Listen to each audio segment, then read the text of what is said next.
Hello दोस्तों, अंकुश academy में आपका स्वागत है।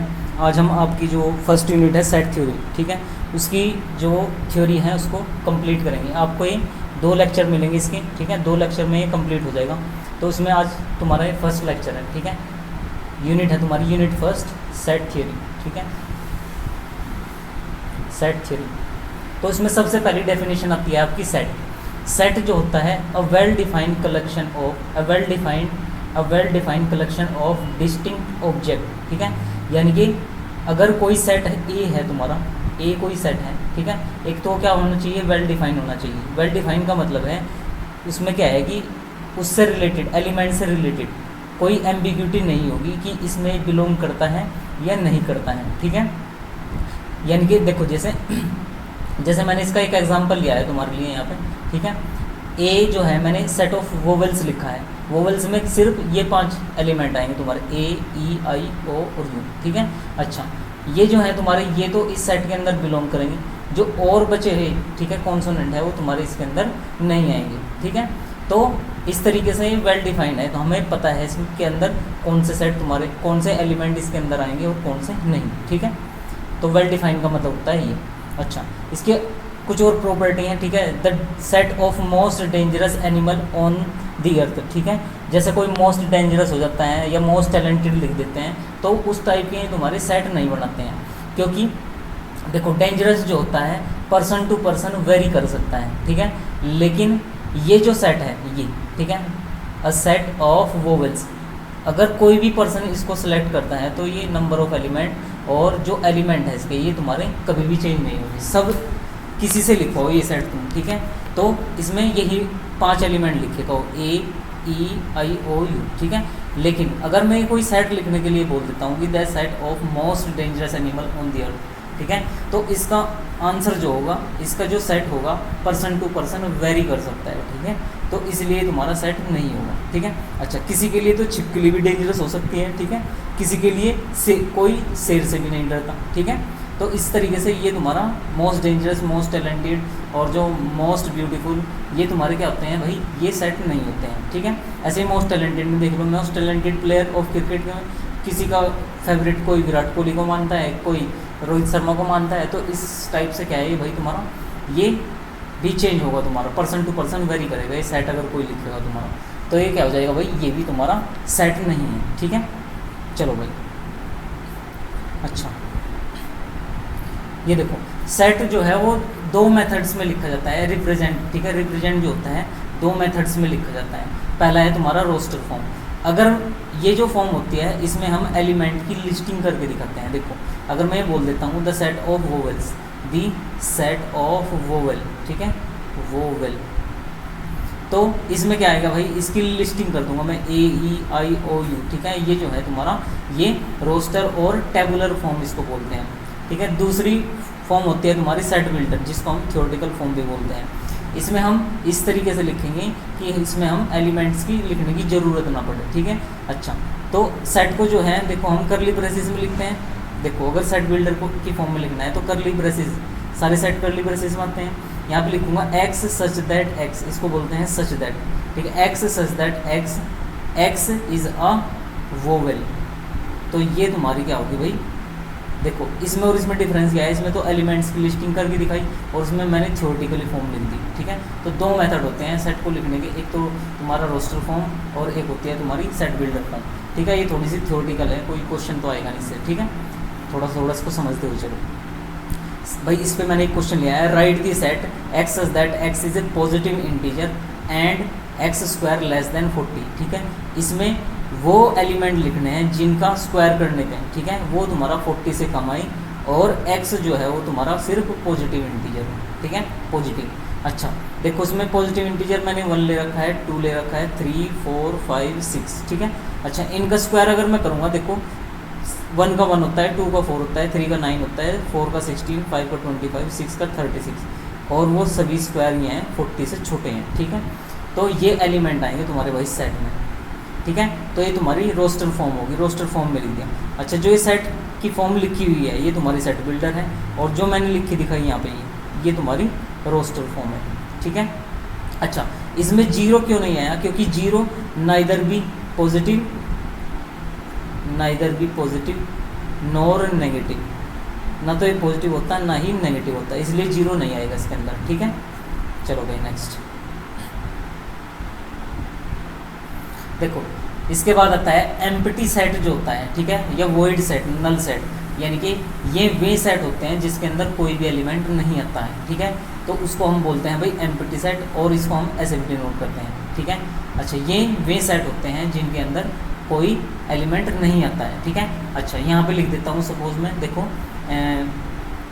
जैसे ये है तुम्हारा, मैं लिखता हूँ एक सेट ए है और यहाँ पे लिख देता हूँ x such that x belongs to R. ठीक है, वेयर नहीं, ऐसे इसको ऐसे लिखना है, x such that x square is less than 0। ठीक है, where x belongs to R. ठीक है, इसमें वे रियल नंबर लिखना है तुम्हें जिनका स्क्वायर करके तुम्हारा लेस देन 0 आए। तो इसके अंदर कोई भी रियल नंबर ऐसा नहीं होता है, ठीक है, जो स्क्वायर करने पे नेगेटिव दे देता है तुम्हारा, तो ये होता है तुम्हारा 5। ठीक है, इस टाइप के सेट को हम 5 बोलते हैं भाई तुम्हारा। ठीक है, तो इसको हम डिनोट या तो 5 से करते हैं या ये खाली करली ब्रेसेस से कर लेते हैं। ठीक है, ये है तुम्हारा एम्प्टी सेट। अच्छा, इसके बाद आता है तुम्हारा इक्विवेलेंट सेट। इक्विवेलेंट सेट क्या होते हैं भाई? इक्विवेलेंट सेट में तुम्हारा नंबर ऑफ एलिमेंट इक्वल होते हैं। ठीक है, नंबर ऑफ एलिमेंट इक्वल नहीं होते, नंबर ऑफ एलिमेंट इक्वल होते हैं। ठीक है, जैसे देखो ए में 5 एलिमेंट हैं, 1 2 3 4 5, और बी में भी 5 हैं। ठीक है, ये देखो A not equal to B, equal तो नहीं है, लेकिन ये क्या है भाई, ए जो है वो सिमिलर है बी के, इक्विवेलेंट बोलते हैं इसको। ठीक है, यानी कि इक्विवेलेंट होगा। ठीक है भाई। अच्छा, इक्वल तब होता है जब उसमें नंबर ऑफ एलिमेंट भी इक्वल हो, नंबर ऑफ एलिमेंट भी इक्वल हो, नंबर ऑफ एलिमेंट इक्वल हो और एलिमेंट्स भी इक्वल हो, तभी कोई सेट तुम्हारा क्या होता है, इक्वल होता है। इक्वल और इक्विवेलेंट में डिफरेंस समझना। इक्विवेलेंट में तो होते हैं भाई नंबर ऑफ एलिमेंट इक्वल, लेकिन जो तुम्हारा इक्वल सेट होता है उसमें नंबर ऑफ एलिमेंट भी इक्वल होते हैं और एलिमेंट्स भी सेम होंगे। ठीक है, चलो भाई नेक्स्ट।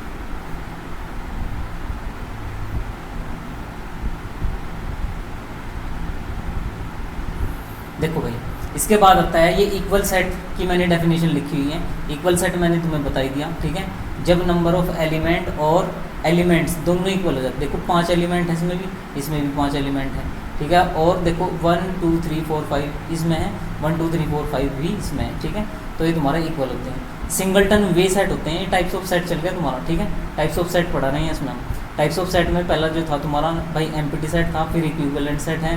ठीक है, अच्छा, फिर इसके बाद आता है तुम्हारा ये इक्वल सेट और फिर इक्विवेलेंट सेट, और ये तुम्हारा सिंगलटन सेट। ठीक है, सिंगलटन सेट वे सेट होते हैं जिसमें सिर्फ एक ही एलिमेंट आएगा। ठीक है, वो सेट होता है जिसमें सिर्फ एक एलिमेंट आएगा। ठीक है, जैसे मैं लिख देता हूँ यहाँ पे एक ए सेट लिख दिया मैंने, x such that x is an even prime number, even prime number. ठीक है, तो उसमें सिर्फ 2 आएगा तुम्हारा। ठीक है, एक एलिमेंट 2 आएगा, तो ये जो है भाई तुम्हारा ये सिंगलटन सेट है तुम्हारा। ठीक है, देखो अब इसमें क्वेश्चन लिया है मैंने, एवरी इक्वल सेट और इक्विवेलेंट सेट, जितने भी इक्वल सेट होते हैं, ठीक है, वो सारे क्या होते हैं भाई, इक्विवेलेंट होते हैं। ठीक है, दूसरा क्या लिखा है मैंने, एवरी इक्विवेलेंट सेट और इक्वल सेट। ठीक है, ये तुम्हारा सही नहीं होता है। ठीक है, जितने भी इक्वल सेट होते हैं वो इक्विवेलेंट तो होंगे, लेकिन जितने भी इक्विवेलेंट सेट होते हैं वो इक्वल हो ये जरूरी नहीं है। ठीक है, इक्वल ये काटना है इसमें से। ठीक है, चलो नेक्स्ट। अच्छा, इसके बाद आता है तुम्हारा condition. What is the condition to show A equal to B? अगर दो सेट को इक्वल दिखाना है, ठीक है, तो ये कंडीशन होती है भाई, ए को पहले सबसेट दिखा दो बी का और फिर बी को सबसेट दिखा दो ए का। तो ये जो एल्गोरिदम होती है तुम्हारी, ये होती है ए को बी के इक्वल दिखाने के लिए। अगर सेट्स को इक्वल दिखाना है तो ये 2 पॉइंट आते हैं तुम्हारे पास। ठीक है, यही मैंने लिखा हुआ है यहाँ पे तुम्हारा। चलो भाई, इसके बाद है नोट में मैंने लिखा है इसमें, फाई जो है वो तुम्हारा सबसेट होता है हर सेट का, ठीक है ना, सबसेट होगा हर सेट का। देखो सबसेट क्या होते हैं, जैसे मैंने इससे पहले हम सबसेट सीखेंगे। सबसेट होता क्या है, ए कोई तुम्हारा सपोज सेट है, ये मैंने लिख दिया यहाँ पे 1 2 एंड 3, ठीक है, एंड 3। तो इसके जो सबसेट होंगे, ठीक है, इसके एलिमेंट से मिलके बने होंगे, यानी कि इसका सबसेट होगा, ए का सबसेट जो है एक तो फाइव होगा, ठीक है, क्योंकि फाइव जो होता है सबसेट होता है सभी सेट का, फाइव, ठीक है। फिर दूसरा क्या आएगा, 1 आएगा, फिर दूसरा कितना आएगा, 2 आएगा, ठीक है। अच्छा ये 2 ही ले लो, उसमें 2 एलिमेंट। अच्छा और एक क्या आएगा तुम्हारा 1 एंड 2, ठीक है। अच्छा ये जो आए तुम्हारे ये है सबसेट, ए के सबसेट है ये, ठीक है। तो फाइव जो होता है वो सबसेट होगा सभी सेट का, ठीक है। अच्छा फिर एक इम्पोर्टेंट नोट है इसमें भाई, इसे याद रखना, क्वेश्चन इससे बहुत ज़्यादा पूछे जाते हैं। Total number of subset of any set, अगर किसी सेट के हमें टोटल नंबर ऑफ सबसेट निकालने हैं तो देखेंगे भाई ए जो है तुम्हारा, इसमें नंबर ऑफ एलिमेंट कितने हैं, 2, तो 2 की पावर 2, यानी कि 4 इसके सबसेट हैं। ये देखो 4 मैंने लिस्टिंग पर रखी है यहाँ पे इसकी, ठीक है। अगर फॉर्मूला अप्लाई करना है तो यहाँ पे क्या आता है, total number of subset of any set having an element, अगर किसी सेट के पास एन एलिमेंट है तो उसके नंबर ऑफ सबसेट कितने होंगे, 2 टू द पावर एन। यही फॉर्मूला मैंने लिखा हुआ है, ठीक है। एन जो है वो नंबर ऑफ एलिमेंट होगा, ठीक है। चलो भाई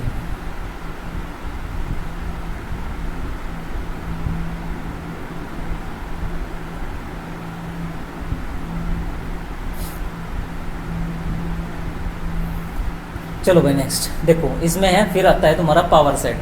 पावर सेट जो होता है, पावर सेट जो होता है वो क्या होता है, सेट ऑफ ऑल सबसेट्स होता है, ठीक है, ऑल सबसेट्स, ठीक है ना। जितने भी सबसेट होंगे किसी सेट के, उनका अगर मैं सेट बना देता हूँ, ठीक है, ऑल सबसेट, ठीक है, अगर मैं उनका सबसेट बना देता हूँ तो तुम्हारा क्या हो जाएगा भाई, सेट ऑफ ऑल सबसेट्स, ठीक है ना। जितने भी सेट हैं, जितने भी सबसेट हैं ए के जितने भी सबसेट हैं, अगर मैं उनका सेट बना दूँ तुम्हारा तो क्या हो जाएगा भाई, पावर सेट बन जाएगा।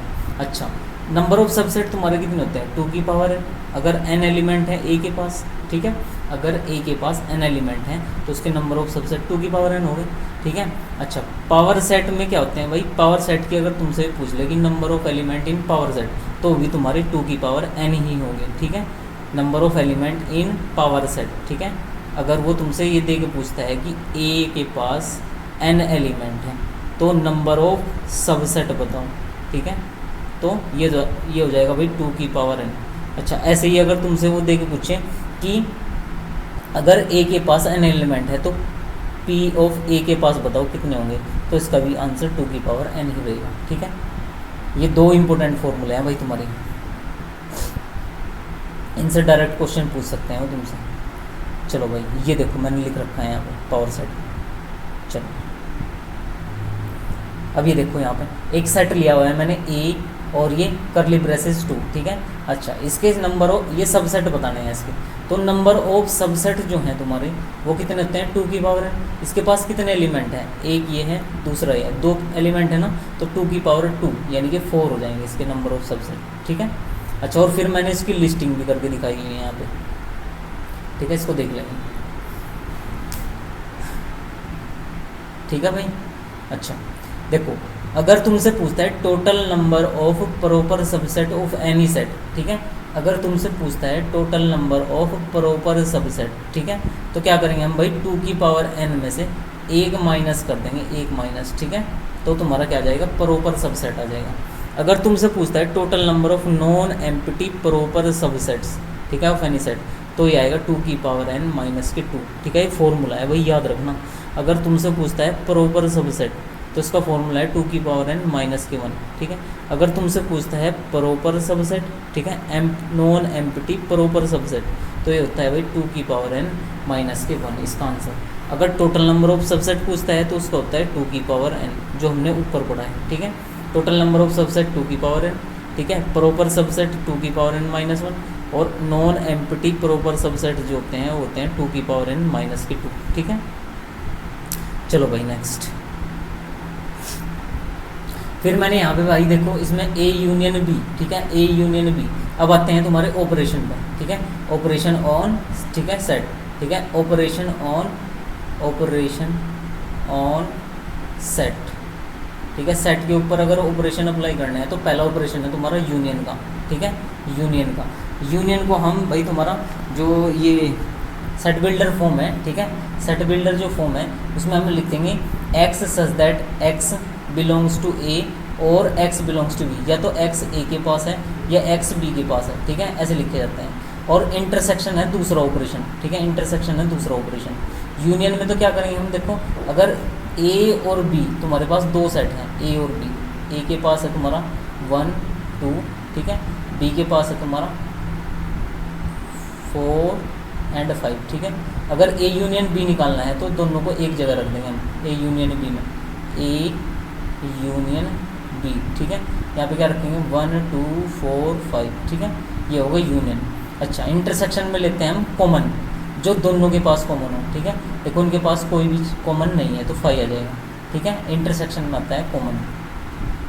अच्छा, इंटरसेक्शन की हम सेट बिल्डर फॉर्म कैसे लिखते हैं, x such that x belongs to A and x belongs to B, ठीक है, ये होती है।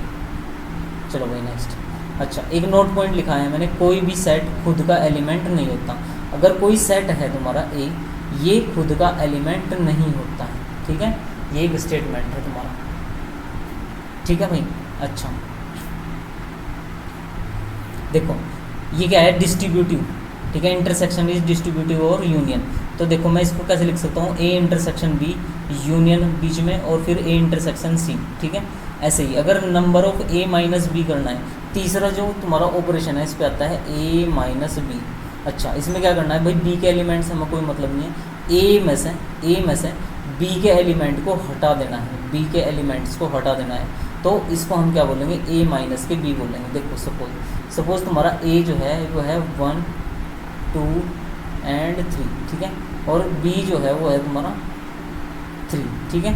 अच्छा, अगर ए माइनस बी करना है मुझे तो ए में से बी के एलिमेंट हटा दूंगा। बी के कितने एलिमेंट है, इसमें 3 है, तो ये कितना आएगा भाई 1 और 2 आएगा तुम्हारा। ये तीसरा ऑपरेशन है तुम्हारा इसमें। पहला ऑपरेशन है भाई यूनियन, दूसरा इंटरसेक्शन, और तीसरा है डिफरेंस ऑफ सेट, ठीक है। तो डिफरेंस जो होगा, जो शुरुआत में लिखा होगा, जैसे ए माइनस बी है तो ए में से बी के एलिमेंट हटा देंगे, ठीक है। अगर बी माइनस ए लिखा हुआ है, बी माइनस के ए लिखा है, तो बी में से ए के एलिमेंट हटा देंगे हम, ठीक है। तो ये थी तुम्हारी इसकी थ्योरी भाई आपके। चलो फिर मैंने क्या है भाई, दो जो हैं ये ऑपरेशन लिए हैं। पहले इनको बोलते हैं हम डी मॉर्गन्स लॉ, ठीक है, ये है डी मॉर्गन्स लॉ। ये डायरेक्ट क्वेश्चन पूछ सकते हैं तुम्हारा, अगर ए इंटरसेक्शन ए का कॉम्प्लीमेंट इंटरसेक्शन बी का कॉम्प्लीमेंट, ठीक है। अच्छा, इससे पहले कॉम्प्लीमेंट को समझो होता क्या है, ठीक है।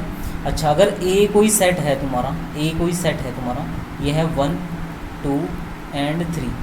अच्छा, एक यूनिवर्सल सेट जो होगा, यूनिवर्सल जो होता है सबसे बड़ा। अच्छा, जो ये जो सेट लिखूंगा मैं, ये इसके सब सेट हैं, ठीक है। तो इसके अंदर लिख दूंगा 2 3 4 5 और 6, ठीक है। अच्छा, यहाँ पे मैंने लिख दिया 4 और 5, ठीक है। अच्छा, ये देखो ए और बी जो है यूनिवर्सल सेट के सब सेट है। अच्छा, जिसके भी ये सब सेट होते हैं, इनसे बड़ा जो सेट होगा वो यूनिवर्सल का काम करेगा इसमें, ठीक है। अच्छा, अगर ए कॉम्प्लीमेंट निकालना है तो हम यू में से ए को माइनस कर देंगे हम, ठीक है। तो यहाँ पे बचेगा भाई तुम्हारा 4 5 6, ठीक है। ये है तुम्हारा ए का कॉम्प्लीमेंट। अगर बी कॉम्प्लीमेंट निकालना है तो उसमें से मैं 4 और 5 को हटा दूँगा, तो यहाँ पे बचेगा 1 2 3 1 2 3, और ये बचेगा तुम्हारा 6, ठीक है। ये भाई इसका ऑप्शन है तुम्हारा, ठीक है। ये कॉम्प्लीमेंट होता है। तो इसी तरीके से भाई कॉम्प्लीमेंट जो है, कॉम्प्लीमेंट भी तुम्हारा एक ऑपरेशन है सेट्स पे, ठीक है। अच्छा, ये देखो यहाँ पे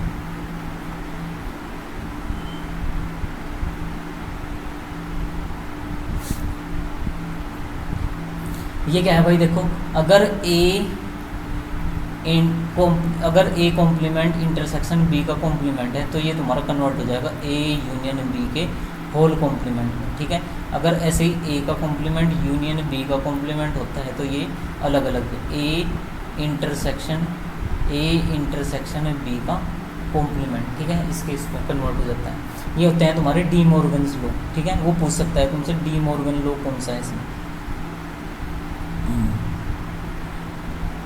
ठीक है। अच्छा, इसके बाद आता है भाई कॉम्प्लीमेंट। अगर ए का कॉम्प्लीमेंट करके दोबारा कॉम्प्लीमेंट कर दो तो वो ए के इक्वल आता है। ठीक है, आई होप ये आपको क्लियर हो गया हो। ठीक है, अगर कोई चीज़ तुम्हारे समझ में नहीं आती है तो भाई तुम कमेंट में क्या कर सकते हो, उसको कमेंट कर सकते हो। ठीक है, कमेंट बॉक्स में, तो वहाँ पे मैं आपको आंसर दे दूँगा उसको।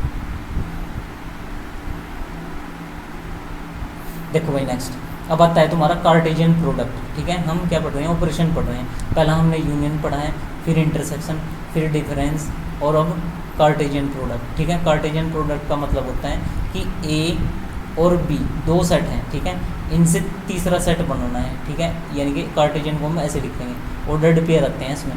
ठीक है, इस तरीके से x such that x equal to A B का ऑर्डर्ड पेयर, वेयर, ठीक है, where where where A belongs to, A जो है ये तुम्हारा, ठीक है, ये जो ए है, ये जो ए है, ठीक है, ये जो ए है, ठीक है, ये तुम्हारा ए से बिलोंग करेगा, और ये जो बी है ये तुम्हारा बी से बिलोंग करेगा। ठीक है, ये होता है तुम्हारा कार्टेशियन प्रोडक्ट। ठीक है, जैसे अगर ए के पास m एलिमेंट है और बी के पास n एलिमेंट है, ठीक है, तो इन दोनों के कार्टेशियन प्रोडक्ट के पास m इंटू n एलिमेंट्स रहे होंगे। ठीक है, ये भी एक फॉर्मूला है, तुमसे पूछ सकता है। अच्छा देखो, अगर a और b है तुम्हारा, a और b, तो क्या करूँगा भाई, मैं इनके ऑर्डर्ड पेयर लिखूँगा। 1 का 2 के साथ लिखूँगा, 1 का 4 के साथ लिखूँगा, 2 का 2 के साथ, 2 का 4 के साथ, 3 का 2 के साथ, 3 का 4 के साथ। ठीक है, जो पहले सेट होता है तुम्हारा, देखो ए के जितने भी एलिमेंट हैं उनका बी के एलिमेंट के साथ ऑर्डर्ड पेयर लिखना है। ठीक है, तो ये मैंने लिख दिया यहाँ पे। चलो भाई नेक्स्ट, इजी था ये। इसके बाद आते हैं भाई रिलेशन। जो रिलेशन होते हैं तुम्हारे, ठीक है, रिलेशन जो होते हैं ये भाई सबसेट होते हैं तुम्हारे कार्टेशियन प्रोडक्ट के। ठीक है, अगर कोई आर तुम्हारा रिलेशन है, ठीक है, किसी सेट ए पर, ठीक है, किसी सेट ए पर एक तो सेट दिया हुआ होगा और इस पर कोई रिलेशन डिफाइन किया होगा। ठीक है, तो ये जो रिलेशन होता है ये सबसेट होगा तुम्हारा ए क्रॉस ए के एलिमेंट होगा। ठीक है, ए क्रॉस कार्टेशियन प्रोडक्ट ऑफ ए का सबसेट होता है रिलेशन। ठीक है ना, देखो अगर ए के पास m एलिमेंट है, ठीक है, ए के पास m एलिमेंट है, बी के पास n एलिमेंट है, तो यहाँ से क्या आ जाएगा भाई, टोटल नंबर ऑफ रिलेशन जो होंगे इसके हो जाएंगे भाई 2 की पावर mn। ठीक है, क्योंकि जो ये होता है रिलेशन तुम्हारा वो ए क्रॉस बी का सबसेट होता है। ठीक है, सबसेट होता है और ठीक है, और इसके जो सबसेट होंगे इसमें नंबर ऑफ एलिमेंट होते हैं तुम्हारे m इंटू में n, तो सबसेट का फॉर्मूला होता है 2 की पावर m इंटू में n। ठीक है, तो टोटल नंबर ऑफ रिलेशन अगर तुमसे पूछता है, कोई भी टोटल नंबर ऑफ रिलेशन पूछता है, ठीक है, अगर तुमसे पूछ ले कि टोटल नंबर ऑफ रिलेशन बताओ, ठीक है, टोटल नंबर ऑफ रिलेशन अगर पूछ लेता है तुमसे, ठीक है, टोटल नंबर ऑफ रिलेशन पूछ लेता है अगर तुमसे किसी सेट ए का, ठीक है, और उसमें तुम्हारा दे दी कि 2 नंबर ऑफ एलिमेंट है, तो यहाँ पे कितना आ जाएगा भाई 2 इंटू में 2। ठीक है, यानी कि 2 की पावर 4। यहाँ पे m भी 2 है और n भी 2 है। अगर अलग अलग के लिए देगा, ऐसे देगा, फिर वो b में n है और a में n है, ठीक है, तो उन दोनों की मल्टीप्लाई कर देंगे 2 की पावर में। ठीक है, ये आते हैं भाई टोटल नंबर ऑफ रिलेशन। ठीक है, अच्छा भाई देखो, इसके बाद आता है भाई तुम्हारा ये, अगर ए कोई सेट है तुम्हारा, find the total number of relation, इस पे टोटल नंबर ऑफ रिलेशन निकालो, तो टोटल नंबर ऑफ रिलेशन होंगे भाई 2 की पावर, इसमें जो होंगे उसका स्क्वायर कर देंगे। अगर ए सेट दिया हुआ है अकेला, तो उसके एलिमेंट को जो नंबर है, ठीक है, उसका स्क्वायर कर देंगे पावर में। अगर ये ए और बी अलग अलग दिए हैं, ए में 2 हैं, बी में 3 हैं, तो इसका फॉर्मूला होगा 2 की पावर 2 इंटू में 3, टोटल नंबर ऑफ रिलेशन। अगर ए से बी में टोटल नंबर ऑफ रिलेशन निकालने हैं तो ऐसे निकाल लेंगे हम लोग। ठीक है, अगर अकेला सेट दिया हुआ है तो उसके नंबर ऑफ एलिमेंट का स्क्वायर कर देंगे। देखो जैसे इसमें ए अकेला एक सेट था, तो इसमें 3 एलिमेंट थे, तो 2 की पावर 9 कर दिया, 3 का स्क्वायर। ठीक है, अच्छा इसके बाद आता है भाई तुम्हारा total number of proper relation on A. ठीक है, total number of proper relation, अगर ये क्वेश्चन आता है तुम्हारा, तो इसका फॉर्मूला होगा भाई 2 की पावर mn माइनस के 1। ठीक है, यानी कि ये था भाई 2 की पावर 9 था इसमें, 2 की पावर 9 माइनस के 1 इसका प्रॉपर रिलेशन है। ठीक है, अगर तुमसे पूछते हैं नॉन एम्प्टी प्रॉपर रिलेशन, तो उसमें से 2 की पावर n mn में से -2 कर देंगे, 2 की पावर mn -2, ठीक है, ये याद रखना। देखो सब सेट्स पे भी और रिलेशन पे भी ये दो फॉर्मूले बहुत इंपॉर्टेंट हैं, ठीक है, नंबर ऑफ प्रॉपर सबसेट और number of proper noun empty proper relation, ठीक है। चलो भाई नेक्स्ट। अच्छा, जो रिलेशन होते हैं वो तुम्हारे भाई 3 टाइप के होते हैं। पहला है तुम्हारा रिफ्लेक्सिव रिलेशन, दूसरा है सिमेट्रिक, तीसरा है ट्रांजिटिव, ठीक है ना। अच्छा, अगर ये तीनों हो जाता है कोई, अगर कोई रिलेशन तुम्हारा तीनों हो जाता है, ठीक है, अगर कोई रिलेशन तुम्हारा तीनों हो जाता है ये, ठीक है, तो वो होता है तुम्हारा इक्विवेलेंस रिलेशन, ठीक है ना। वो क्या होता है भाई, इक्विवेलेंस रिलेशन होता है। ये टाइप्स ऑफ रिलेशन है तुम्हारे, 3 टाइप्स ऑफ रिलेशन है, ठीक है। पहला है तुम्हारा रिफ्लेक्सिव, दूसरा है सिमेट्रिक, तीसरा है ट्रांजिटिव। और अगर कोई सेट अगर कोई रिलेशन तुम्हारा ये तीनों हो जाए, रिफ्लेक्सिव भी हो, सिमेट्रिक भी हो, ट्रांजिटिव भी हो, तो तुम्हारा क्या होता है भाई, इक्विवेलेंस, ठीक है। अच्छा देखो भाई, एक बार इनको सीरियल नंबर वाइज समझेंगे हम। पहला जो है तुम्हारा रिफ्लेक्सिव है, ठीक है। रिफ्लेक्सिव में क्या है भाई, देखो अगर कभी भी रिलेशन लिखते हैं हम तो एक तो सेट दिया हुआ होगा तुम्हें और एक रिलेशन डिफाइन हुआ होगा, ठीक है। अच्छा, तो तुम्हें क्या दिया है भाई, देखो सपोज यहाँ पे एक ए सेट दिया है तुम्हें, ये क्या है भाई, 1 2 और 3, ठीक है, ये सेट दिया हुआ है तुम्हें, तीनों को देखेंगे हम, 1 2 3, पहले समझा देता हूँ मतलब। देखो, और इस पर एक रिलेशन डिफाइन किया मैंने कोई भी यहाँ पे, उसमें ऑर्डर्ड पेयर लिख दिया मैंने, 1 1 2 2, यहाँ पे 3 3 और यहाँ पे 3 2 और 2 3, ठीक है। अच्छा, और मैं लिख देता हूँ यहाँ पे 2 1, ठीक है। अच्छा, ये देखो भाई, तो देखो रिफ्लेक्सिव के लिए क्या चेक करते हैं भाई, सेट को देखेंगे, सेट को, ए के पास कितने एलिमेंट है, 1 है, 2 है, 3 है। रिफ्लेक्सिव के लिए हमेशा ए के एलिमेंट को चेक करेंगे हम, जितने भी एलिमेंट उसके पास हैं तो रिलेशन में उनका क्या होना चाहिए, खुद के साथ ऑर्डर्ड पेयर होना चाहिए। देखो 1 2 3 है तो इसके रिलेशन में 1 1 2 2 3 3 होना चाहिए। अगर एक भी ऑर्डर्ड पेयर खुद के साथ नहीं है, सपोज यहाँ पे क्या होता, 1 1 और 2 2 होता, 3 3 ना होता, तो ये तुम्हारा रिफ्लेक्सिव नहीं हो सकता, ठीक है। रिफ्लेक्सिव में क्या होगा भाई, पहले तुम्हें सेट को चेक करना है, ठीक है, जो सेट है उसके, फिर एलिमेंट को देखना है, फिर जो एलिमेंट है उसके, ठीक है, जो एलिमेंट है उनका खुद के साथ ऑर्डर्ड पेयर होना चाहिए रिलेशन में। देखो 1 का 1 के साथ, 2 का 2 के साथ, 3 के 3 के साथ, तो इन सब का है, ठीक है। तो ये तुम्हारा क्या हो जाएगा भाई, रिफ्लेक्सिव है ये, ठीक है, रिफ्लेक्सिव हो जाएगा। अच्छा, फिर क्या करते हैं भाई सिमेट्रिक के लिए। सिमेट्रिक के लिए देखो ए के एलिमेंट्स हमें कोई मतलब नहीं होता है, हमें तो रिलेशन में ऑर्डर्ड पेयर जो लिखे हुए हैं उनको देखते हैं, ठीक है। अच्छा, इनमें क्या करते हैं भाई, इनका रिवर्स लिखते हैं, 1 का 1 1 का क्या होगा, 1 1, ठीक है। अच्छा, 2 2 का 2 2, 3 3 का 3 3, 3 2 का क्या होगा, 2 3। अच्छा, इसका क्या होगा भाई, ये होगा 2 3। अच्छा, 3 2 का क्या होगा, 3 2। अच्छा, 1 2 का क्या होगा, 2 1 का क्या होगा, 1 2 होगा ना। अच्छा देखो, जो रिवर्स करके आया है ये सेट आया, देखो इसका रिवर्स तुम्हारा 1 1 है, यानी कि 1 1 इसके अंदर आता है तुम्हारा रिलेशन के, उसको रिवर्स करके देखना है कि वो रिलेशन के अंदर है या नहीं। देखो 1 1 का रिवर्स किया 1 1, तो 1 1 इसके अंदर है। 2 2 का इन्वर्स किया, ठीक है, तो 2 2 भी इसके अंदर है ही रहा। अच्छा, 3 3 का इन्वर्स किया, 3 3 आया, तो ये भी इसके अंदर है रिलेशन के। अच्छा, अगर 3 2 का इन्वर्स लिखूँ मैं तो क्या आएगा, 2 3, तो ये रहा 2 3, ये भी तुम्हारा रिलेशन के अंदर है। अच्छा, 2 3 का इन्वर्स क्या है तुम्हारा, 3 2, 3 2 ये रहा इसमें रिलेशन में है। अच्छा, 2 1 का अगर इन्वर्स निकालना है तुमने, देखो 1 2 आया है और 1 2 इस रिलेशन में कहीं पे भी नहीं है तुम्हारा, तो ये क्या हो जाएगा भाई तुम्हारा, ये तुम्हारा सिमेट्रिक नहीं होगा, ठीक है, सिमेट्रिक नहीं होगा। एक बार और बता देता हूँ, ठीक है, जितने भी ऑर्डर्ड पेयर हैं रिलेशन में उनका इन्वर्स निकाल के देखो। इन्वर्स का मतलब है सपोज ए बी कोई ऑर्डर्ड पेयर है तो इसको बी ए कर देंगे हम, ठीक है। अगर ये तुम्हारा आर में है उसी का इन्वर्स निकालना है। अगर ये भी तुम्हारा आर के अंदर हो जाए, ठीक है, अगर ये भी तुम्हारा आर के अंदर हो जाए तो क्या हो जाता है, सिमेट्रिक हो जाता है। तो इसलिए ये क्या है भाई, सिमेट्रिक नहीं है, क्योंकि 2 1 का जो इन्वर्स है वो 1 2 आया और 1 2 देखो इस रिलेशन में कहीं पे नहीं है, तो ये सिमेट्रिक नहीं होगा,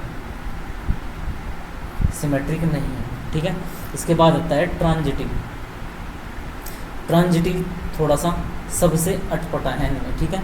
ट्रांजिटिव के लिए क्या देखेंगे भाई, हम दो ऑर्डर्ड पेयर ऐसे उठाएंगे, ए बी और बी सी, दो ऑर्डर्ड पेयर ऐसे उठाएंगे, ठीक है, जिनका क्या होगा, ये देखो पहले ऑर्डर्ड पेयर का दूसरा एलिमेंट और दूसरे ऑर्डर्ड पेयर का पहला एलिमेंट सेम रहा हो, ठीक है, और इससे इम्प्लाई होना चाहिए कि ए सी भी तुम्हारा आर में है, ठीक है, ये देखो आर से उठाई दोनों ही, और ये भी तुम्हारा आर में होना चाहिए। देखो अब देखेंगे इसमें ऐसा ऑर्डर्ड पेयर किस किस का है भाई, देखो 3 और ये, ठीक है, 3 3 आर में है तुम्हारा, अच्छा 3 2 भी आर में है, अच्छा यहाँ से क्या होगा भाई 3 2 आर में होना चाहिए ना, तो ये रहा 3 2, ठीक है।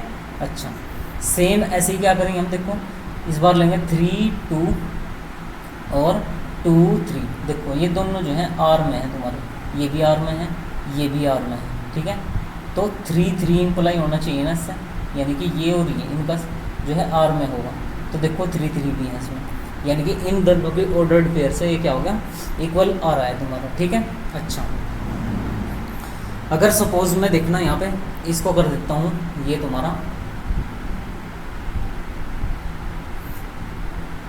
देखो इसको और इस ऑर्डर्ड पेयर को लेता हूँ मैं, क्या लेता हूँ भाई 2 3 और 3 3, ठीक है, ये देखो दोनों आर में है तुम्हारे, ये दोनों आर में है, ठीक है।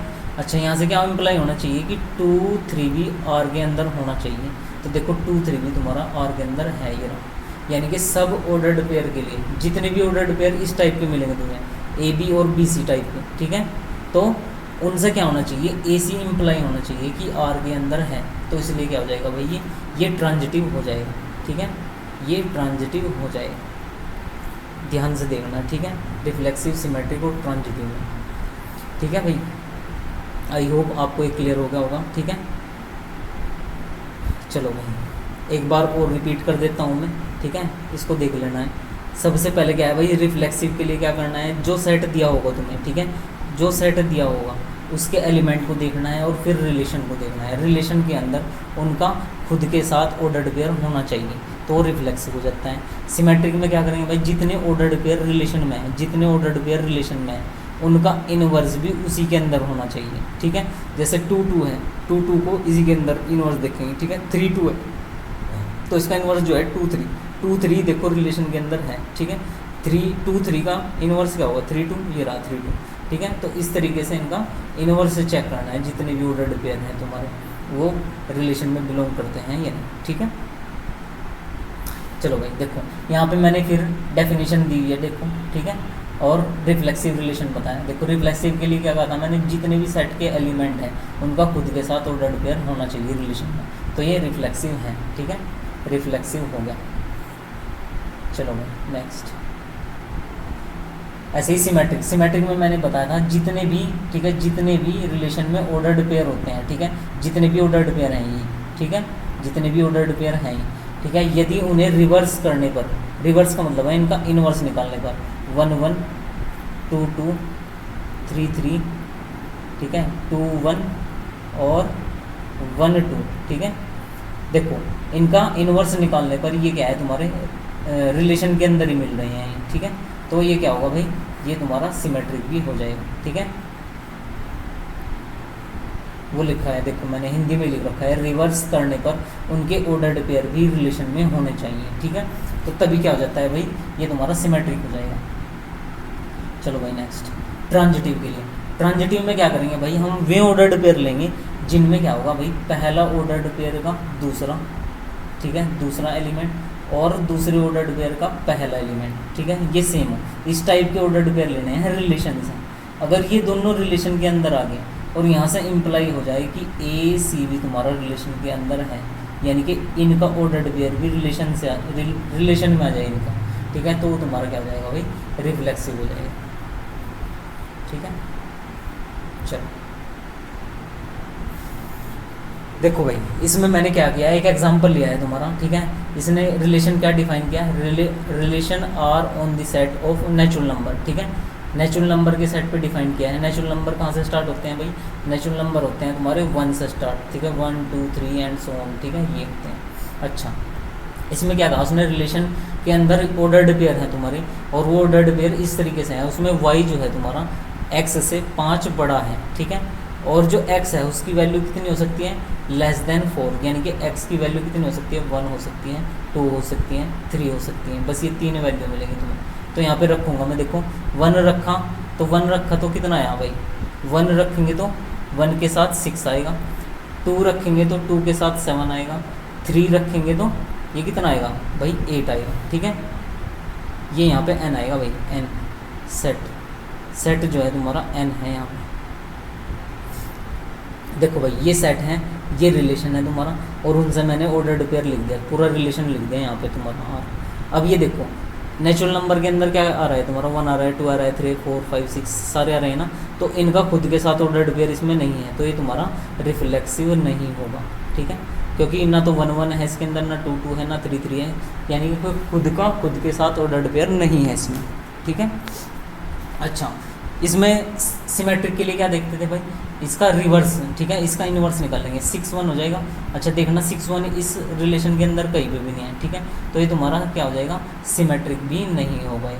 ठीक है, सिमेट्रिक भी नहीं होगा। अच्छा लेकिन क्या है कि तुम्हारे पास ऐसे 2 ऑर्डर्ड पेयर नहीं है इसमें, जिसमें तुम्हारा लास्ट का और लास्ट का, पहले ऑर्डर्ड पेयर में लास्ट का और दूसरे ऑर्डर्ड पेयर में पहला सेम हो जाए। ठीक है, ऐसा कोई इसमें तुम्हारा ऑर्डर्ड पेयर नहीं है 2। ठीक है, तो ये तुम्हारा वॉइड सिचुएशंस है।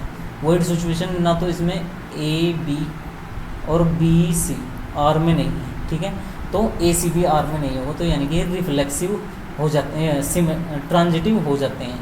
ठीक है, ट्रांजिटिव हो जाते हैं, वॉइड सिचुएशन जो होती है वो ट्रांजिटिव होती है। ठीक है, तो इसलिए जो ये रिलेशन है भाई तुम्हारा ट्रांजिटिव हो जाएगा, क्योंकि इसमें तुम्हारे पास ऐसा कोई ऑर्डर्ड पेयर नहीं है।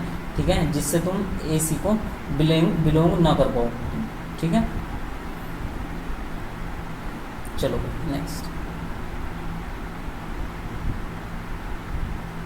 देखो भाई, ये लिखा है मैंने, not symmetric not transitive but it is a. ठीक है, सिमेट्रिक तो है ये, ना तो सिमेट्रिक है ना ही रिफ्लेक्सिव है, ट्रांजिटिव है ये। ठीक है, ये लिखो है मैंने। ठीक है भाई, ये मैंने तुम्हें थ्योरी में बताया हुआ है। ठीक है, अगर A B belongs to R हो, B C belongs to R हो और ए सी भी आर में बिलोंग कर जाए, तभी ट्रांजिटिव होगा तुम्हारा। ठीक है, ये तीनों में करेक्ट होना चाहिए, यानी कि तीनों बिलोंग करनी चाहिए। अगर ये बिलोंग कर रहा है, ये भी बिलोंग कर रहा है, तो ये भी बिलोंग करना चाहिए। अगर इनमें से एक भी बिलोंग ना हुआ, ठीक है, अगर एक भी बिलोंग ना हुआ तो तुम्हारा क्या हो जाएगा, ट्रांजिटिव नहीं होगा। अगर ये तीनों ही ना हुए, अगर ये तीनों ही ना हुए, तब भी ये ट्रांजिटिव होता है। ठीक है, चलो ठीक है। अच्छा, total number of reflexive relation, अगर रिफ्लेक्सिव रिलेशन निकालना हो, ठीक है, अगर A इक्वल्स टू, इसमें दिए हैं सपोज तुमसे n एलिमेंट दिए हैं, A सेट में n एलिमेंट है, और तुमसे पूछ ले कि इस A सेट में कितने नंबर ऑफ रिफ्लेक्सिव रिलेशन होंगे, तो यहाँ पे भाई फॉर्मूला लिखा है 2 की power n into n minus के 1। ठीक है, यानी कि n जो नंबर ऑफ एलिमेंट है यहाँ पे पुट कर देंगे हम उसको। ठीक है, चलो ऐसे ही सिमेट्रिक के लिए भी मैंने यहाँ पे एक फॉर्मूला लिखा हुआ है। ठीक है, जैसे नंबर ऑफ रिफ्लेक्सिव के लिए फॉर्मूला था, ऐसे ही सिमेट्रिक के लिए है। ठीक है, n जो है यहाँ पे वो नंबर ऑफ एलिमेंट है तुम्हारा। ठीक है, सपोज तुमसे दे दिया कि A के पास 2 एलिमेंट है। ठीक है, तो नंबर ऑफ रिफ्लेक्सिव रिलेशन बताओ कितने होंगे इसमें, तो ये हो जाएगा भाई 2 की पावर 2 इंटू में 2 माइनस के 1, यानी कि 4 होंगे। अगर तुमसे पूछ लेते हैं सिमेट्रिक, तो ये होगा 2 इंटू 2 की पावर 2 इंटू में 2 प्लस 1 अपॉन 2, 2 से 2 कटेगा और ये 8 हो जाएगा, 2 की पावर 3 8 होगा। ठीक है, तो ये तुम्हारे फॉर्मूले हैं इस टाइप से। ठीक है, चलो नेक्स्ट आता है भाई तुम्हारा every relation is not a function. जितने भी रिलेशन होते हैं तुम्हारे, ठीक है, जितने भी रिलेशन होते हैं वो तुम्हारे क्या होंगे भाई, फंक्शन नहीं होते हैं। ठीक है, लेकिन जितने फंक्शन हैं तुम्हारे वो सभी क्या होते हैं, रिलेशन होते हैं। ठीक है, अच्छा भाई, फंक्शन जो होते हैं वो क्या होते हैं भाई, एक सेट से दूसरे सेट पे डिफाइन किए होते हैं। ठीक है, अच्छा जिस सेट से, ठीक है, डिफाइन करते हैं हम, जैसे x से y पे डिफाइन किए हैं। ठीक है, x जो होता है इसको हम डोमेन बोलते हैं, और जिस पे डिफाइन हुए हैं, ठीक है, यानी कि ये तो है तुम्हारी x की वैल्यू जो x के अंदर तुम पुट करोगे इसमें। ठीक है, फंक्शन में पुट करोगे, और पुट करने के बाद जो वैल्यू मिलेगी ये होती है तुम्हारी y की एलिमेंट। ठीक है, इसको बोलते हैं हम कोडोमेन। ठीक है, कोडोमेन। ठीक है। और जो रेंज होती है, ठीक है, जो रेंज होती है, ठीक है, वो होती है कोडोमेन का सबसेट, ठीक है। यानी कि कोडोमेन जो होगा उसमें कुछ एलिमेंट ऐसे होंगे जो इनकी इमेज नहीं बनेंगे, ठीक है। रेंज के अंदर वे एलिमेंट आते हैं तुम्हारे कोडोमेन के जो किसी ना किसी नंबर एक्स के जो एलिमेंट हैं उसकी क्या होंगे, इमेज होंगे, ठीक है, किसकी इमेज होंगे, ठीक है। तो ये तुम्हारा क्या है भाई, इसको इसीलिए क्या बोल देंगे हम, रेंज बोलते हैं। और रेंज मैंने बताया यहाँ पे क्या होता है, सबसेट होता है कोडोमेन का, ठीक है। आज के लिए हम यहीं तक करेंगे, ठीक है। आई होप आपको ये सब क्लियर हो गया होगा, ठीक है। अगर किसी चीज़ में कोई दिक्कत है तो आप कमेंट कर देना इस वीडियो के डिस्क्रिप्शन उसमें कमेंट बॉक्स में, ठीक है। तो वहाँ से मैं आपको इसका आंसर दे दूँगा, ठीक है। थैंक यू भाई।